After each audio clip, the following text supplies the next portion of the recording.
Saudi Arabia యువరాణి ఏం చెప్తోందంటే పాలస్తీనా Israel శాశ్వత పరిష్కారం కావాల సమస్యకి అది రెండు దేశాల విధానమే పరిష్కారం అన్నటువంటి చెప్తోంది. ఇజ్రాయెల్ ఓ పక్కన రెండు దేశాల విధానం పరిష్కారం కాదంటోంది. ఎందుకని? పాలస్తీనా అనేది దేశంగా ఉంచితే దాన్ని నడపడం వాళ్ళకి చేత కాదు. సైన్యం కావాలి, పోలీస్ కావాలి, ఇతర వ్యవస్థలు ప్రభుత్వ అంగాలన్నీ కావాలి, దానికి బోల్డంత డబ్బు కావాలి. అక్కడ ఆ సంపద ఉండదు, సంపాదన ఉండదు.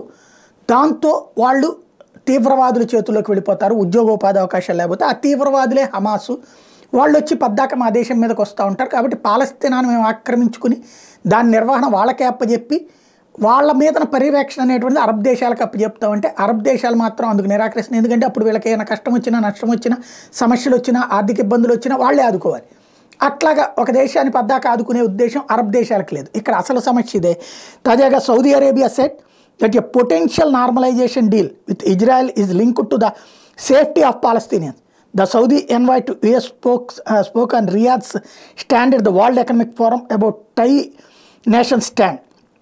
She emphasized on the need for a ceasefire in Gaza and a Palestine state. ఇది సమస్య పరిష్కారం కావాలంటే ముందు కాల్పుల విరమణ జరగాలి, ఇద్దరి దగ్గర రెండు దేశాల పరిష్కారం కావాలంటూ సౌదీ ప్రిన్సెస్ డైరెక్ట్గా ఇచ్చినటువంటి స్టేట్మెంటు. ఆవిడ వచ్చేటప్పటికి ప్రిన్సెస్ రీమా బింత్ బందర్ సౌదీ అంబాసిడర్గా కూడా పనిచేస్తుంది. ఆవిడే అమెరికా తరపున అమెరికాలో ఆవిడ ఈ స్టేట్మెంట్ ఇచ్చారు.